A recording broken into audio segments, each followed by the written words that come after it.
السلام علیکم ورحمۃ اللہ وبرکاتہ۔ وعلیکم السلام ورحمۃ اللہ وبرکاتہ۔ یا اللہ۔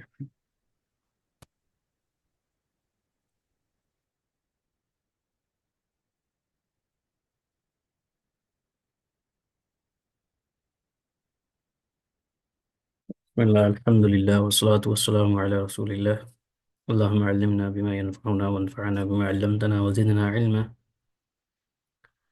رب اشرح لي صدری ویسر لي امری واحلل عقدۃ من لسانی یفقہوا قولی۔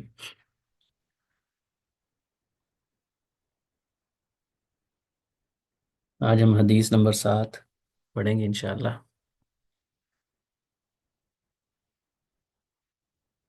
الدین النصیحہ، جیسا کہ حدیث کا عنوان آپ کے سامنے ہے، یہ حدیث ہی کے الفاظ ہیں۔ نبی کریم صلی اللہ علیہ وسلم نے فرمایا الدین النصیحہ۔ تو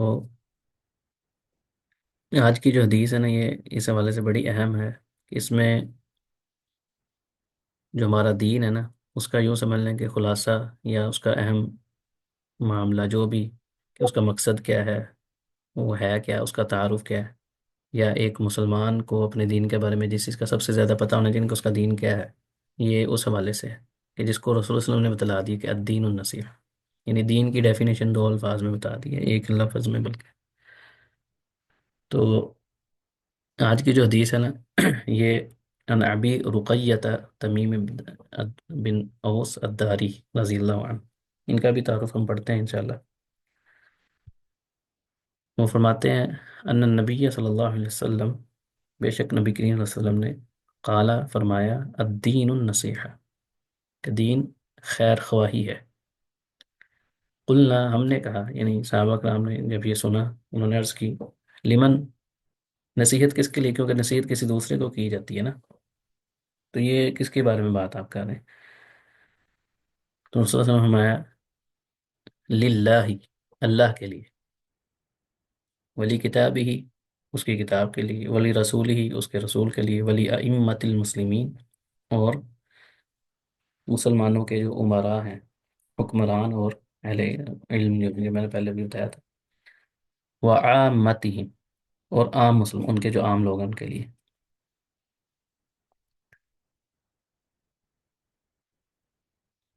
اس حدیث کے جو راوی ہیں تمیم بن اوس الداری، تمیم داری کے نام سے مشہور ہیں، صحابی رسول ہیں، بڑے مشہور صحابی ہیں۔ انہیں کی وجہ شہرت کیا ہے، کسی کو پتہ ہے؟ یہ اس کو پڑھے بغیر بتانا ہے، کچھ پتہ ہے ان کے بارے میں؟ تمیم داری۔ سر، سنا ہوا ہے بہت زیادہ ان کے بارے میں، لیکن بس ابھی سے نہیں ہے، ہوں، مطلب نیا نام نہیں ہے ہمارے لیے، سنا ہوا ہے ان کے بارے میں، ہاں جی، کافی کوئی مشہور واقعہ ہے ان سے ریلیٹڈ ہے، یہ لیکن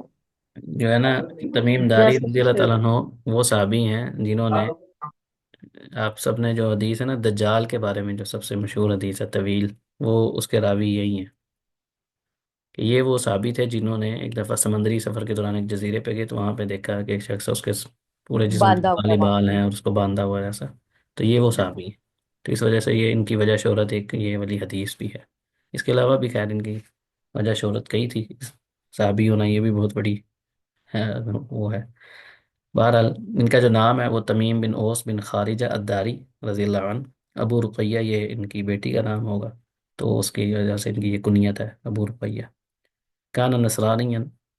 یہ پہلے عیسائی تھے، ہمارے یہاں کیونکہ عیسائی بولا جاتا ہے، ویسے عربی میں یا قرآن کی روح سے جو عیسائی لوگ ہیں ان کو نصارہ کہا گیا، تو نصرانی۔ مدینہ آئے اور 9 ہجری میں، 9 ہجری میں یہ مسلمان ہو گئے۔ اس کے بعد مدینہ میں رہے، اس کے بعد پھر یہ شام منتقل ہو گئے۔ تو شام جو ہے نا، یہ فلسطین کا علاقہ جو ہے، اردن ہو گیا، لیبنان غالباً، یہ سارا جو ایریا عراق کا، یہ ساری جگہیں شام کے اس میں آتی ہیں۔ عراق غالباً نہیں آتا، لیکن بہرحال یہ شام جو ہے وہ ایک پورے ایریے کا نام ہے، صرف ایک جگہ کا نام نہیں ہے۔ جیسے آج کل ایک ملک کا نام ہے نا سیریا، جس کو ہم کہتے ہیں، تو یہ ایک تو ملک کا نام ہے، ایک ہے پورے منطقے کا نام۔ جیسے پنجاب ہے، تو پنجاب کسی ایک شہر کا نام نہیں ہوتا، بلکہ پنجاب کے اندر کئی شہر ہیں۔ تو اسی طرح فلسطین بھی، یا جو شام ہے، شام کا جو علاقہ ہے وہ پورا ایک وہ ہے، علاقے کے نام پہ بولا ہے۔ تو پھر یہ شام منتقل ہو گیا، تو عثمان رضی اللہ تعالیٰ عنہ کی شہادت کے بعد جو ہے نا، یہ بیت المقدس میں چلے گئے، اور نبی کریم صلی اللہ علیہ وسلم نے ان کو ایک قریہ ہے جس کو عینون کہا جاتا ہے، وہ ان کو دی تھی۔ اور یہ پہلے صحابی ہیں جن کے بارے میں مشہور ہے یہ، کہ ان کو نبی صلی اللہ علیہ وسلم مسجد نبی میں چراغ جلانے کی اجازت دی تھی، جنہوں نے پہلے دفعہ مسجد میں چراغ جلایا، اور بہت بڑے عابد یعنی اللہ کی عبادت کرنے والے، تہجد کی نماز نوافل کی کثرت سے پڑھنے والے، ان کے بارے میں کہ جیسے یہاں پہ لکھا ہوا ہے کہ قام لیلۃ بآیۃ حتی اصبح، ایک ہی آیت ساری رات پڑھتے رہے، ام حسب الذین اجترحوا السیئات، کیا آپ ان لوگوں نے گمان کر لیا جو سیئات میں ملوث ہیں، یعنی جو گناہ گار لوگ ہیں، ان کا یہ خیال ہے کہ ان نجعلہم، ہم ان کو بنا دیں گے کالذین آمنوا وعملوا الصالحات، ان لوگوں کی طرح جو ایمان لے کر اور نیک اعمال کی۔ ان کا یہ گمان ہے کہ ایک جو بندہ گناہ گار ہے، دن رات وہ برائیوں میں لتڑا ہوا ہے، وہ یہ گمان کر لے گا کہ کیا ہم ان کو ایسے لوگوں کے ساتھ ملا دیں گے جو ایمان لے کر ہے، نیک اعمال کیے، سواء محیاہم و مماتہم، ان کا جو زندگی ہے اور یہ جینا اور مرنا ایک جیسا ہوگا دونوں کا؟ یہ تو نہیں ہو سکتا نا۔ تو یہ آیت ہی پڑھتے رہے ساری رات۔ باقی دجال کے بارے میں یہ حدیث جساسہ، قصۃ الجساسہ، یہ بڑی مشہور حدیث ہے۔ یہ سن 40 ہجری میں فوت ہوئے، اور نبی کے اندر سے 18 حدیث ان سے مروی ہیں، 18 حدیثیں۔ اب ہم آتے ہیں آج کے اپنے حدیث کے جو کلمات ہیں نا ان کی تشریح کی طرف۔ سب سے پہلے رسول اللہ صلی اللہ علیہ وسلم الدین النصیحہ، تو الدین، دین سے مراد کیا ہے؟ المراد بھی ہونا الاسلام والایمان والاحسان، کیونکہ جب یہ خالی صرف مطلق یہ لفظ استعمال ہوتا ہے تو اس کے اندر یہ تینوں شامل ہوتی ہیں، الاسلام والایمان والاحسان، اور ایمان، اسلام، ایمان، احسان، یہ ہم اوپر حدیث جبریل میں تفصیل سے پڑھ کے آئے ہیں کہ جو رسول اللہ صلی اللہ علیہ وسلم سے انہوں نے پوچھا تھا کہ اسلام کیا ہے، ایمان کیا ہے، احسان کیا ہے۔ تو بیسیکلی اسلام اگر لفظ اکیلا بولا جائے تو اس کے اندر بھی یہ تینوں شامل ہوں گی، خالی ایمان بولا جائے تو اس کے اندر شامل ہوگی، لیکن جب یہ اکٹھے بولے جاتے ہیں تو پھر اسلام کا مطلب وہی ہوگا جو رسول اللہ صلی اللہ علیہ وسلم نے کہ بنی الاسلام علی خمس، یہ والا، اور ایمان جو ہے اس کے مراد وہ 6 ارکان جو ہے ذکر کیے، احسان سے ان تعبد اللہ کانک تراہ فإن لم تکن تراہ فإنہ یراک، یہ والی کیفیت جو ہے۔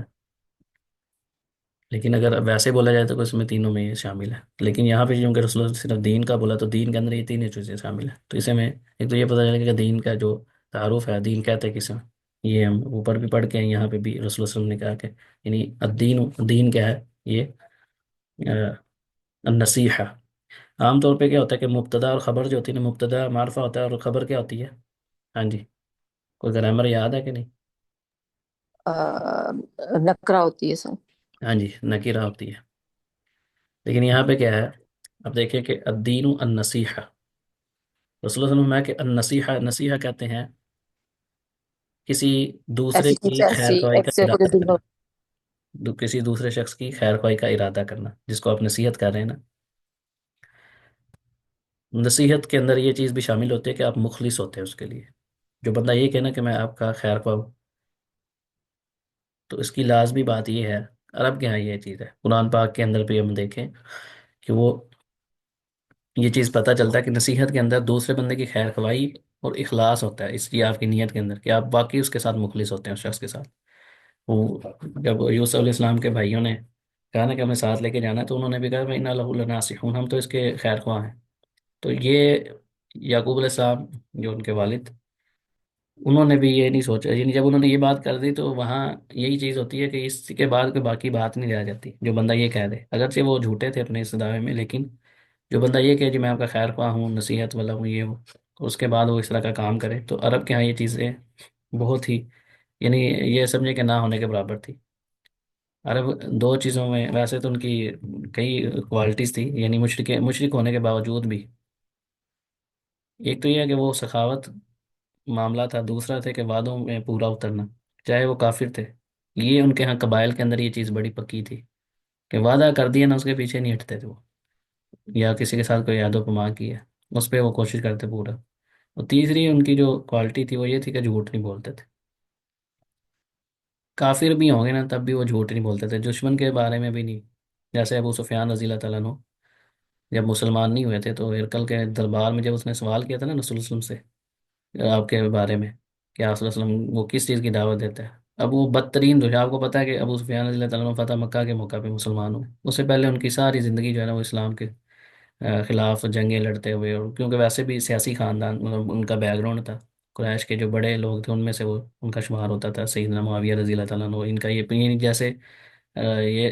یعنی اپنے جو علاقے کے جو بڑے لوگ تھے نا، جن کا جو چودھری قسم کے لوگ ہوتے ہیں جن سیاست کے اندر ہوتا ہے، ان میں سے ابو سفیان رضی اللہ تعالیٰ عنہ بھی تھے. تو بیک گراؤنڈ بھی سارا سیاسی تھا، اور ساری زندگی انہوں نے ایسا معاملہ کیا، اور اینڈ پہ جب مسلمان ہوئے پھر آپس ان کے ساتھ انہوں نے مل کے جنگوں میں بھی وہ شریک ہوئے. اور مقصد بہرحال اس وقت جب وہ شدید ترین دشمن تھے نا، تب بھی اب وہ چاہتے تو وہ کچھ بھی کہانی سنا سکتے تھے ان کو. لیکن اس وقت بھی آپ اندازہ کریں کہ ایک اس شدید ترین مسلمانوں کا مخالف بندہ ہے، جو کوئی موقع ضائع نہیں کرنے دیتا، ہر موقع وہ پیش پیش ہوتے تھے. اس کے باوجود جب اس کے بادشاہ نے، ہرقل نے سوال کیا نا رسول اللہ علیہ وسلم کے، وہ کس چیز کی دعوت دیتا ہے تو میں کیا کہتا ہے، انہوں نے ایک بھی بات جھوٹ نہیں بلائی اپنی طرف سے. حالانکہ وہاں کوئی بندہ بھی نہ، کچھ بھی وہ بول دیتے. ہرقل نے پھر یہ تمنا بھی ظاہر کی تھی کہ، یعنی وہ بھی مسلمان ہونے کی اس کی خواہش تھی، لیکن اس کے جو آس پاس کے مجلس کے لوگ تھے، بادشاہ کھونے کے ڈر سے اس نے پھر اسلام قبول نہیں کیا تھا. وہ ایک لمبا ایک واقعہ. تو بہرحال یہ بتانے کا مقصد یہ ہے کہ یہ عرب کی کوالٹی تھی کہ وہ جھوٹ نہیں بولتے تھے. چاہے بدترین دشمن ہے اس کے بارے میں بھی اگر کوئی گواہی دینی پڑ گئی ہے، تو وہ جو صحیح بات ہوتی تھی وہی بات بتاتے تھے. تو یہاں پہ بات اس لیے یہاں پہ ذکر ہے کہ جو نصیحہ ہے نا، اس لیے یہ ہوتا ہے کہ جو بندہ خیر خواہ کی کہہ دیں گے میں تمہارے ناصح ہوں، تو اس میں یہ ہوتا ہے کہ کسی بندے کے لیے جس کو نصیحت کی جا رہی ہے، اس کے بارے میں دل کے ساتھ اس کے لیے خیر خواہی کا ارادہ کرنا. اب نبی کے نے پوچھا کہ لمن یا رسول اللہ. اب جب آپ نے یہ کہہ دی کہ دین نصیحت ہے، تو یہاں پہ ایک چیز یہ سمجھ لگی، النصیحہ کو اگر ہم آسان الفاظ میں کہ دین ہے ہی خیر خواہی کا نام. اس کو معرفہ جو لکھ رہا ہے نا، کہ دین اصل میں ہے کیا، النصیحہ. بس یہ اللہ کے رسول نے بتا دیا کہ نصیحت، یہ دین ہے ہی خیر خواہی ہے. اب جو بندہ بھی جس کے اندر خیر نہیں ہے نا دوسروں کے لیے،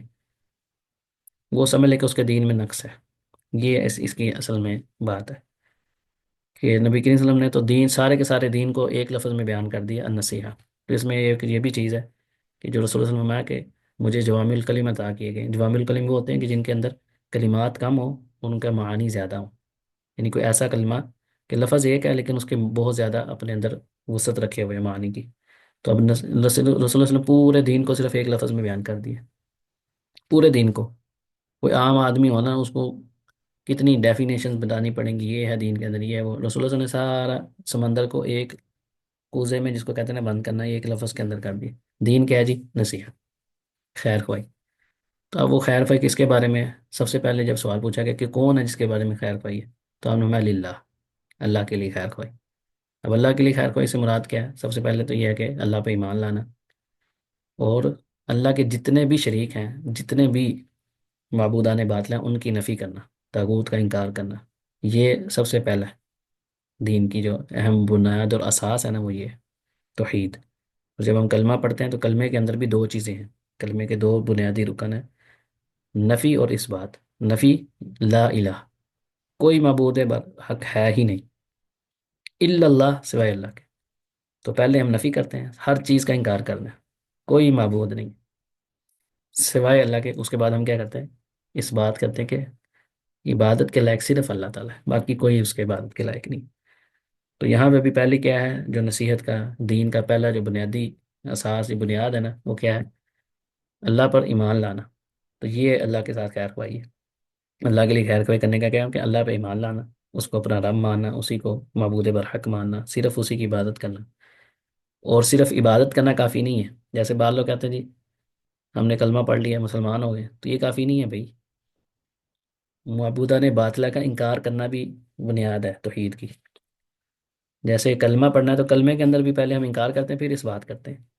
تو بعض لوگ صرف یہ سمجھتے ہیں کہ اللہ کے لیے عبادت کر لینا، ساتھ کسی اور کو بھی شریک بنا لینا، یہ بھی کام چل جائے گا. تو یہ نہیں ہونے والا. ان کے اسلام میں نقص ہے جو بندہ ایسے سمجھتا ہے، یہ سوچتا ہے. تو جہاں پہ اللہ تعالیٰ کے لیے توحید کو ماننا، ثابت کرنا ہے، وہیں پہ باقی جو دیگر شریک ہیں ان کی نفی کرنا بھی ضروری ہے. اور ہر قسم کے نقائص سے اللہ تعالیٰ کو پاک ماننا، کہ اللہ تعالیٰ کے ذات میں کسی قسم کا کوئی نقص نہیں. جیسے ہم پہلے کسی نے کہا جی اللہ کی اولاد ہے، یہ بھی ایک طرح کا نقص ہے. یہ تو وہ بندہ کرنا ہے جو محتاج ہو. تو اللہ کے بارے میں ایسی گفتگو کرنا، ایسی کوئی صفات اللہ کی ذکر کرنا جو اللہ تعالیٰ کے شاید نشان نہیں ہے، یہ وہ اخلاص العمل لہ سبحانہ و تعالیٰ. یہ بڑا بنیادی معاملہ ہے. یہ جو ہم پڑھتے ہیں نا ایاک نعبد و ایاک نستعین، کہ عمل کا جو معاملہ ہے نا یہ اخلاص میں مبنی ہونا چاہیے. میں یہ سمجھتا ہوں کہ اخلاص جو ہے نا، یہ اگر انسان کی لائف کے اندر آ جائے نا، تو وہ اس کی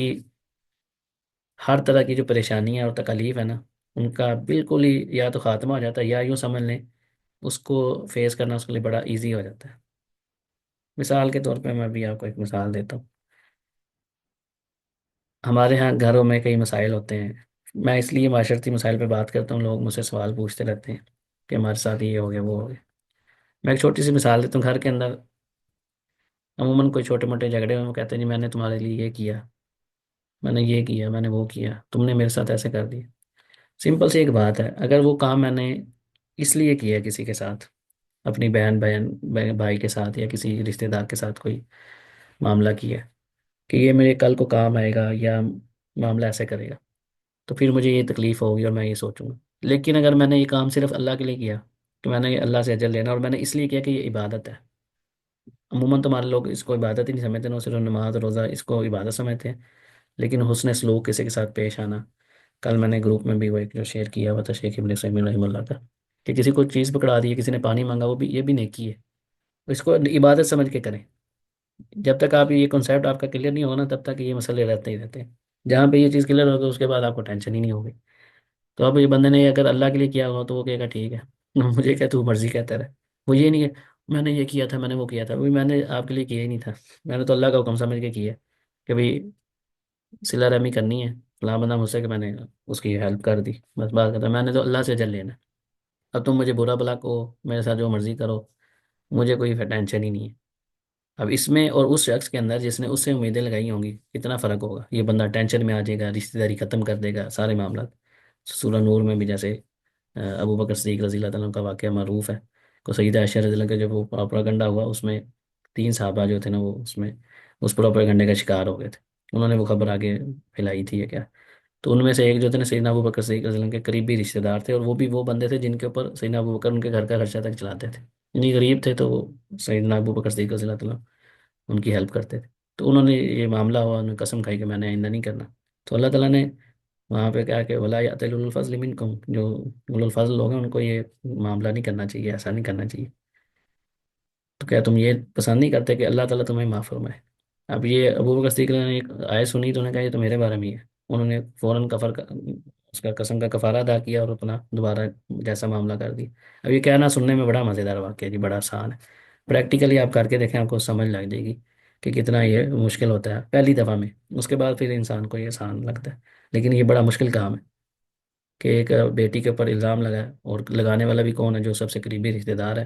تو وہ بندہ کہتا ہے یار تم سے یہ امید نہیں تھی، تمہارے تو سارے گھر کا خرچہ بھی میں اٹھاتا ہوں، تم رشتہ دار بھی مارے ہو، تم نے یہ کام کر دی، تم کیسے اس کا شکار ہو گئے؟ تو بندہ یہ نیچرل چیز ہے، بندہ کہتا ہے میں آج کے میں نے تم سے کوئی تعلق نہیں رکھنا، لیکن انہوں نے جب یہ اللہ کی یہ بات سنی کہ تم پسند نہیں کرتے کہ تمہیں اللہ تعالیٰ معاف فرمائے، تو یہ اس کا مقام ہے جس کو دنیا میں نبی کریم صلی اللہ علیہ وسلم نے جنت کی بشارتیں دی ہوئی ہیں، انہوں نے فوراً کفارہ ادا کیا اور کیا کہ نہیں جی ہم تو اللہ کی مغفرت چاہتے ہیں، اللہ ہم چاہتے ہیں کہ اللہ میں معاف فرمائے، تو ہماری اور آپ کی کیا حیثیت پیچھے رہ جاتی ہے؟ تو اخلاص العمل جو ہے نا یہ بڑی، یعنی جو سمجھ لگے دین کی اساس ہے، کہ سارے اس کے سارے جو اعمال ہیں نا، آپ نے اپنے بچوں کو بھی کھانا کھلانا ہے، ان کی تربیت کرنی ہے، پانی دینا ہے، جو بھی کرنا ہے وہ اللہ کے لیے کریں۔ جب آپ کی یہ سوچ ہوگی نا تو پھر آپ کو یہ نہیں ہوگا میرا پتر نے انج کرتا جی میں فلان کی، ماں باپ اپنا وہ لاگ رہتے ہیں، ایک نیچرلی کسی چیز کا گلا شکوہ کرنا ایک الگ چیز ہے، لیکن اس کو پھر آپ کو فیس کرنا، اس کو ڈیل کرنا آسان ہو جاتا ہے انسان کو، کہ جب آپ اللہ کے لیے کریں گے نا تو پھر آپ کو یہ نہیں ہوگا کہ اس نے ایسے کیوں کیا، پھر آپ کو یہ پتا ہوگا ٹھیک ہے اب یہ بالغ ہو گیا ہے، پھر یہ سمجھدار ہے، اس کو میں نے جو تربیت کرنی تھی میں نے کر دی جو میرے بس میں تھا، اب اگر ایسے کر رہا ہے تو اب اس کا ذمہ دار میں نہیں، میری طرف سے کوئی کمی نہیں رہی، میں نے اپنی پوری کوشش کی۔ وہی معاملہ اولاد کا ہوتا ہے کہ وہ والدین کے ساتھ ہے یا بہو کا ساس کے ساتھ ہے یا دیگر، جب اس طرح کے معاملات ہوتے ہیں تو ایک معاشرہ بہت اچھا تشکیل پاتا ہے کہ ہم نے ہر کام اللہ کے لیے کرنا ہے، میں نے اگر کوئی ڈیوٹی کرنی ہے جاب کرنی ہے اس کے پیچھے میری نیت کیا ہے، میں پیسے کما رہا ہوں اپنے بیوی بچوں پہ خرچ کرنے کے لیے، ایک یہ ہے، ایک ہے کہ میں اس لیے نیت کروں گا کہ ہم اچھی بات کر سکیں، اور جو بیوی پہ خرچ کرنا ہے اس پہ بھی مجھے اجر ملے گا۔ اب اس میں اور اس ایک عام آدمی میں کتنا فرق ہوگا سوچ کے اندر، تو اخلاص جو ہے نا اس کو سمجھیں، یہ اس سے آپ کی زندگی کے بڑے مسئلے حل ہو جاتے ہیں۔ اس کے بعد نبی کریم صلی اللہ علیہ وسلم کہ والی کتاب بھی اس کی کتاب کے لیے،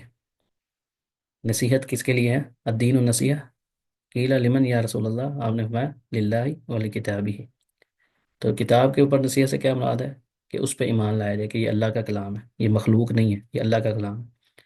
اس کی تلاوت کیجئے، حق کا تلاوت ہی جیسے اس کے تلاوت کرنے کا حق ہے، یہ نہیں کہ بس رمضان آیا تو پڑھ لیے، باقی سارا سال ہاتھ نہ لگائیں، بلکہ تلاوت کرنا بھی عبادت ہے، خالی تلاوت کرنا بھی عبادت ہے، یہ بھی اللہ کا حکم ہے، اللہ کے رسول کا حکم ہے، خالی تلاوت کرنا بھی۔ جیسے بعض لوگ اس کو بالکل ہی کہتے ہیں جی نہیں تو خالی تلاوت کا کوئی فائدہ نہیں، یہ بھی غلط بات ہے، لیکن صرف تلاوت کرنا یہ بھی غلط، یہ بھی درست نہیں ہے، اس سے بھی تلاوت کریں، ساتھ مزید آگے بڑھنے کی کوشش کریں، لیکن اگر صرف کوئی تلاوت کرتا ہے تو یہ بھی بہت بڑی خیر کا کام ہے تلاوت کرنا۔ تو یہ اس کے حق کا تلاوتی کے اندر یہ چیز شامل ہوگی کہ جو اس کے احکام ہیں ان کو سمجھنا، اس کے اوپر عمل کرنے کی کوشش کرنا، جن چیزوں سے منع کیا ہے اس سے رکنے کی اپنی کوشش کرنا، غلطی کوتاہی ہو جائے توبہ کر لینا۔ ظاہری بات ہے انسان ہے، ایسا تو نہیں ہوتا کہ انسان غلطی نہ کرے، یہ تو پاسبل ہی نہیں ہے، آپ نے جتنی مرضی حدیثیں پڑھی ہو کچھ بھی ہو، انسان ہے، کسی نہ کسی ٹائم گناہوں کا انسان شکار ہو جاتا ہے۔ تو اصل یہ نہیں کہ اس پہ اصرار بندہ کرے گناہ کے اوپر، جیسے ہی احساس ہو توبہ کر لی پھر کرے، جب تک آپ کے اندر یہ چیز ہے یہ ایمان کی علامت ہے، انسان کے اندر برائی کا کنسیپٹ ختم ہو جائے یہ مسئلہ خراب ہے۔ تو تلاوت کرنا، اس کی تعظیم کرنا، قرآن پاک کو یہ نہیں کہ عام جیسے کوئی اسکول کی کتاب ہے اس کی طرح اس کے ساتھ معاملہ کرنا، کتاب پکڑی ہے کوئی کتاب اللہ تو آپ کو پتہ چلے کہ آپ نے کوئی کتاب ہاتھ لگایا کسی چیز کو، وضو کریں، اس کا احترام کریں، اس کو بلند جگہ پہ رکھیں جہاں پہ پڑھنا ہو، تو اس کے لیے آپ کا یہ نہیں کہ آپ الٹا سیدھا ٹانگ ایک کہیں پہ رکھی ہوئی ہے کہیں پہ کچھ کر رہے ہیں، ایسا نہیں، آپ کا مؤدب انداز ہونا چاہیے کہ میں کس چیز کو کس کو میں پڑھنے لگا، یعنی آپ کے انداز سے پتہ چلے کہ آپ تعظیم کر رہے ہیں قرآن پاک کی، تو اس کی تعظیم کرنا، اس کے احترام کرنا، احترام کے اندر صرف اس کو خالی اونچی جگہ پہ یا صاف ستھری جگہ پہ رکھنا نہیں، بلکہ اس کے احترام ہے کہ اس کے جو احکامات ہیں ان کے اوپر عمل کرنے کی کوشش کرنا، یہ اصل میں احترام ہے۔ والعمل بما فیہ والدعوت الیہ، اس پہ عمل کرنا، جس چیز کا حکم دیا اس پہ عمل کرنا، جسے روکا اسے رکنا، والدعوت الیہ، اور یہ اس کی طرف دعوت دینا، جتنا آپ کے پاس علم ہے اس کے مطابق آپ لوگوں کو اس کی طرف دعوت بھی دیں۔ یہ اس کا پورا جو ہے نا کتاب اللہ کے ساتھ، اللہ کی جو کتاب ہے اس کی جو نصیحت ہے یہ کیا ہے، اس کے ساتھ نصیحت کا کیا معاملہ ہے، یہ اس کے اندر شامل ہے کہ ایمان لانا، اس کی تعظیم کرنا، اس کے احکامات پہ عمل کرنا اور اس کی طرف دعوت دینا لوگوں کو، اور اس میں سب سے پہلے آپ اپنی ذات ہے، اس کے بعد آپ کے بیوی بچے ہیں، آپ کے جو قریبی دوست احباب رشتہ دار ہیں وہ شامل ہیں، اس کے بعد آپ دوسروں کے متعلق، لیکن جو سب سے قریبی ہے ان کا حق بھی اتنا زیادہ ہے کہ ان کو اس کی دعوت دیجیے۔ ولی رسول ہی، اور اس کے رسول کو، اب رسول کو کیسے نصیحت کرنی ہے؟ بتصدیق کی رسالتی، رسول اللہ علیہ وسلم کا جو رسالت ہے، آپ کا جو پیغام ہے اس کی تصدیق کرنا کہ یہ سچا ہے اور یہ عدل پہ مبنی ہے اللہ کی طرف سے، والایمان بجمیع ما جاء به، اور ہر اس چیز پہ ایمان لانا جو اللہ کے رسول لے کر آئے، یہ مین چیز ہے، یہ نہیں کہ یہ کیونکہ میری طبیعت کے موافق نہیں ہے، یا یہ کہنا جی آج کے دور میں تو ایسا نہیں ہو سکتا جی، یہ تو دین اس وقت کے لیے تھا جی، وہ فلان تھا جی، یہ سو خاص صرف عرب معاشرے کے لیے حکم آیا تھا، جیسے آج بعض جو خاص طور پہ جو گامدی حضرات ہیں ان کا یہ بڑا ہوتا ہے، یہ داڑھی ہے یہ تو اس وقت کا کلچر تھا، پردہ یہ تھا وہ تھا، یعنی عجیب و غریب قسم کی وہ چیزیں تعویلیں کرتے ہیں کہ یہ تو فلاں موقع کے لیے تھا، یہ ایک الگ تفصیل اس کی موجود ہے، لیکن عمومی طور پہ جو رسول اللہ علیہ وسلم کا جو پیغام ہو تو قیامت تک کے لیے، اور ہر حال میں کہیں پہ بھی وہ پیش آ سکتا ہے، جہاں پہ آئے گا اس کو ہم وہاں پہ اس کو کہیں گے کہ یہاں پہ آسلم کی سیرت سے یہ والا سبق ملتا ہے، یہاں پہ ایسے کریں، تو بعض حصوں کو ماننا اور بعض کا انکار کرنا جو آپ کی خواہش کے خلاف ہوں، آپ کے معاشرتی رسوم و رواج کے خلاف ہوں، تو اس وجہ سے ان کا انکار کر دینا، چھوڑ دینا، تو یہ آسلم کی جو تعظیم ہے، جو آسلم کی رسالت ہے اس کا پوری طرح ادا کرنا نہیں ہے، بلکہ کیا ہے کہ جو کچھ بھی آپ لے کر آئیں اس پہ ایمان لے کر آئیں، وطاعتی پھر صرف ایمان لانا نہیں، ان کی اطاعت بھی کرنا، وہ احیاء سنتی، رسول اللہ علیہ وسلم کی سنت کو زندہ کرنا، اگر کوئی سنت کسی علاقے میں مفقود ہو گئی، لوگ اس پہ عمل کرنا چھوڑ گئے، لوگوں کو علم نہیں ہے تو ان کو علم دینا، یہ بھی زندہ کرنا ہے، اس کے طرح اب اس کے اوپر عمل کر کے اس کو زندہ کرنا، یہ ہے اس کی تبلیغ کرنا، یہ احیاء سنہ میں آتا ہے۔ والاقتداء بھی فی اقوال و افعال، اور آپ وسلم کی اقتداء کرنا، آپ وسلم کی پیروی کرنا، آپ کا جو طرز زندگی ہے نا وہ رسول اللہ علیہ وسلم کی زندگی کے مطابق ہو، آپ کا گفتگو کا انداز ہو، آپ کی گفتگو کیسی ہونی چاہیے، اس میں دیکھیں کہ رسول اللہ علیہ وسلم کی گفتگو کے بارے میں کیا تھا، آپ صلی اللہ علیہ وسلم لان تان نہیں کرتے تھے، آپ صلی اللہ علیہ وسلم جو ہے وہ فحش گفتگو نہیں کرتے تھے، بچتے تھے، اس میں تکلف بھی نہیں کرتے تھے، یعنی جو آپ وسلم کی گفتگو کے اندر معاملہ اس کو دیکھنا، اور افعال جو آپ وسلم کے معاملات تھے، کام تھے، ان کے معاملے آپ کیا کہتا ہے اعتدال کا راستہ اپناتے تھے، آپ کی چال کیسی تھی، بیٹھنا کیسا تھا، اٹھنا کیسا تھا، یہ ساری چیزیں، یعنی کہ اس میں ساری چیزیں شامل ہیں، وہ محبت ہی وہ محبت اتباع ہی، اور آپ صلی اللہ علیہ وسلم سے محبت کرنا یہ بھی عبادت ہے، یہ رسول اللہ علیہ وسلم کی جو ہے وہ رسپیکٹ کے اندر شامل ہے کہ رسول اللہ علیہ وسلم سے محبت کی جائے، اور محبت کس طرح کی ہونی چاہیے اس کے بارے میں رسول اللہ علیہ وسلم نے خود فرمایا ہے کہ جب تک میں تمہارے نزدیک تمہارے والدین، اولاد اور سب لوگوں سے بڑھ کے محبوب نہ ہو جاؤں، تمہارا ایمان مکمل نہیں ہوتا، تو ایمان کی تکمیل ہوتی ہی تب ہے جب رسول اللہ صلی اللہ علیہ وسلم سے ہر چیز سے بڑھ کے محبت کی جائے، اپنی جان سے بڑھ کے بھی محبت کرنا، یہ ایمان کا، اگر کوئی بندہ ایمان کو اپنا مکمل کرنا چاہتا ہے، یہ نہیں کہ اس کا ایمان ہی نہیں ہوگا، ایمان اس کا مکمل نہیں ہوگا، ناقص ایمان ہوگا جب تک وہ رسول اللہ صلی اللہ علیہ وسلم کو اپنی جان سے بڑھ کے، اپنے والدین، اپنی اولاد اور اپنے جتنے بھی لوگ ہیں دنیا کے اندر، سب سے بڑھ کے رسول اللہ صلی اللہ علیہ وسلم کو محبت نہ دے یا رسول اللہ صلی اللہ علیہ وسلم محبت نہ کرے، تو تب تک ایمان ہی مکمل نہیں ہوتا۔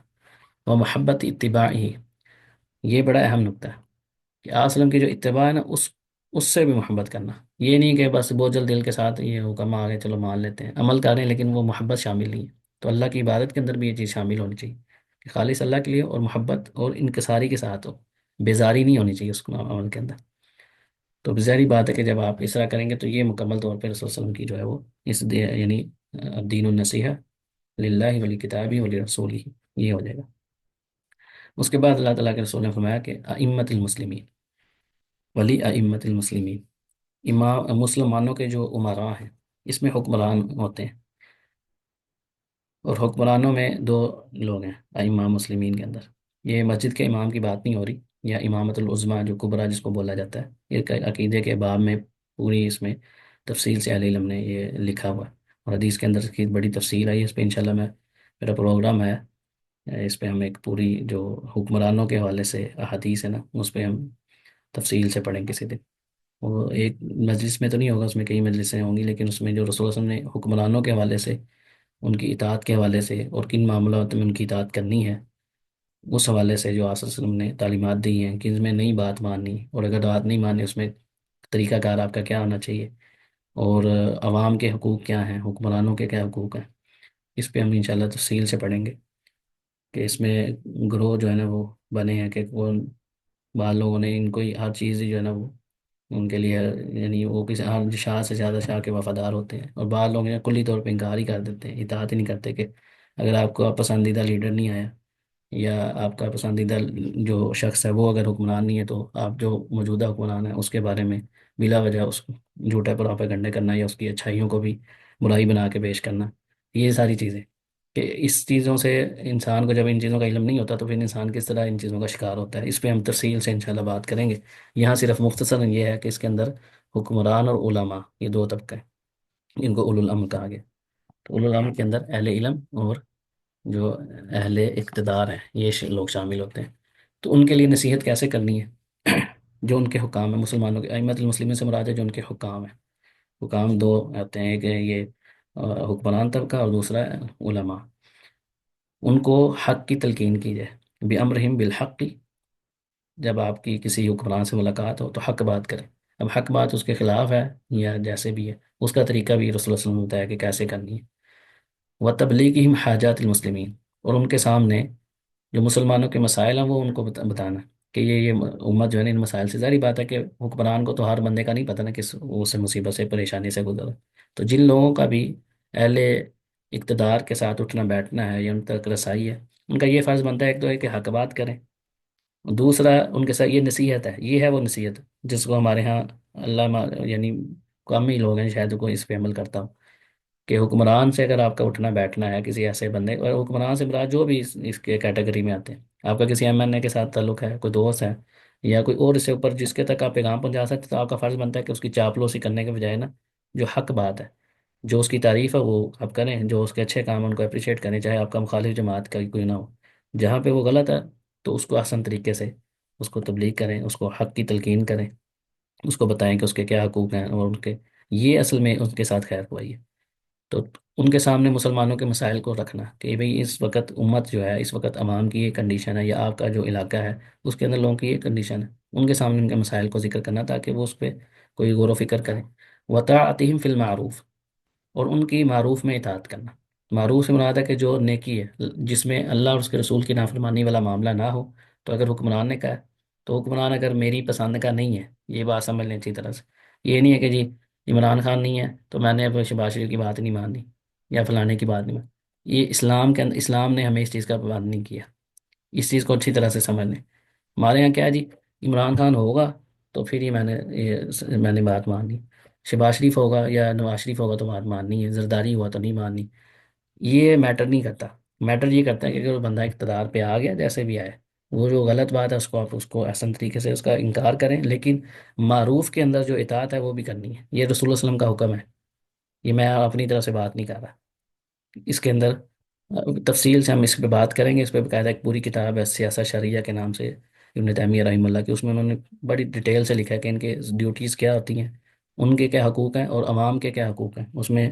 پوری ڈیٹیل ہے۔ باقی رسول اللہ علیہ وسلم نے جو اس حوالے سے کیا ہے، میں اس وقت اس سے مختصر ذکر کر رہا ہوں کہ اس میں یہ نہیں ہونا چاہیے کہ یہ ہوگا تو جو اچھا کام ہے اس کی بھی ہم انکار کر دیں، نہیں ہوتا کیا ہے کہ ہم ایک تعصب ایک شخصیت کو سمجھ لیتے ہیں کہ ٹھیک ہے جی میں مانتا ہوں کہ فلاں بندہ جو ہے نا وہ مثال کے طور پہ ان میں سب سے بہتر ہے، لیکن اس کا یہ مطلب نہیں ہے کہ میں اگر میری ناپسند کا کوئی بندہ جس کو میں پسند نہیں کرتا وہ اگر حکمران بن گیا اور اس کی کوئی اچھی اس نے کوئی حکم دیا تو اس کو بھی میں انکار کر دوں۔ معاشرہ ایسے نہیں چلتا، معاشرے کو اگر آپ نے چلانا ہے آپ اس کے لیے جدوجہد کریں اس کو بہتر کرنے کے لیے، لیکن یہ نہیں ہے کہ آپ صحیح بات کا بھی انکار کر دیں صرف اس وجہ سے کہ وہ میرا مخالف بندہ ہے۔ تو یہ اس جب تک اس چیز پہ نہیں آئیں گے تب تک یہ فساد ہمارے معاشرے میں رہے گا کہ ہم حق بات بھی صرف اس کو سمجھتے ہیں جو ہماری پسند کی شخصیت نے کی ہو۔ اگر ناپسند کوئی شخص ہے جس کو میں پسند نہیں کرتا یا جس سے مجھے اختلاف ہے، اس نے اگر حق بات بھی کی ہے اور میں حق کا صرف اس وجہ سے انکار کر دوں کیونکہ یہ بات اس بندے نے کی ہے، یہ مین چیز ہے، اس کو سمجھنے کی کوشش کریں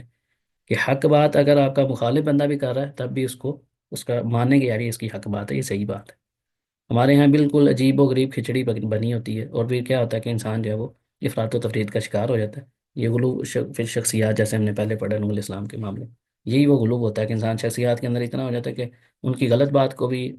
کوئی مسئلہ نہیں ہو رہا، اور مخالف شخص نے اگر کوئی اچھی بات بھی کی ہے اس کی بات نے اس کا فائدہ بھی ہے، اس کا انکار ہی صرف اس بیس پہ کر دینا کہ وہ مخالف ہے۔ تو بیس جو ہے نا یہ نہیں ہونا چاہیے، حق معیار ہونا چاہیے، حق اگر آپ کی پسندیدہ شخصیت سے آ رہا ہے اس کو قبول کریں،